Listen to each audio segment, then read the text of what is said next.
போங்க. மாவு நீங்க நல்லா மிக்ஸ் பண்றதுல தான் இருக்கு. அப்பனா தான் உளுந்த வடை வந்து எண்ணெயும் குடிக்காது. அதே டயத்துல நல்லா புசு புசுன்னு வரும். பார்த்தீங்களா? இந்த கன்சிஸ்டன்சில மாவு நல்லா மிக்ஸ் பண்ணிக்கோங்க. இப்ப நான் வந்து எண்ணெய வந்து நல்லா காய வச்சுக்கிறேன். நீங்க வந்து கையில எண்ணெய தேய்ச்சுட்டும் போட்டு எடுக்கலாம். அப்படி இல்லாட்டி இதோட பெஸ்ட் வே எதுனா, எனக்கு வந்து இதுதான் தண்ணி தான். தண்ணிய நீங்க தொட்டு தொட்டு போடையில கையில சுத்தமா ஒட்டாது. ஒரு சிலர் வந்து வாழை இலையில கட் பண்ணி, அதில நீங்க வந்து எண்ணெய தடவியும் போட்டு எடுத்துக்கலாம். உங்கள்ட்ட இருந்துச்சுன்னா வாழை இலை யூஸ் பண்ணிக்கோங்க. அப்படி இல்லாட்டி என்னைய கேட்டா பெஸ்ட்டுனா தண்ணி தான். கையில நல்லா தண்ணிய நனச்சுக்கோங்க. நனச்சுட்டு மாவ எடுங்க, ஓட்ட போடுங்க. போட்டு வச்சுட்டீங்கன்னா, சூப்பர்பா வடை வந்துரும். ஆயில் அப்ளை நீங்க தண்ணிய தொடையில, போடையில தண்ணி பற்றும், வெடிக்கும் அப்படின்னு சொல்லி பயந்தீங்கன்னா, கையில ஆயில் அப்ளை பண்ணிக்கோங்க. நான் தண்ணி தான் யூஸ் பண்ணுவேன். ரொம்பவே நல்லா வருங்க. இதே மாரி பண்ணி பாருங்க. கொஞ்சம் கூட எண்ணெயே குடிக்காது.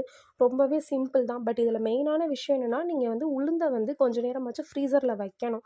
வச்சா தான் உங்களுக்கு ஆயிலும் குடிக்காது. அதே டயத்துல உளுந்த விட நல்லா புசு புசுன்னு வரும்.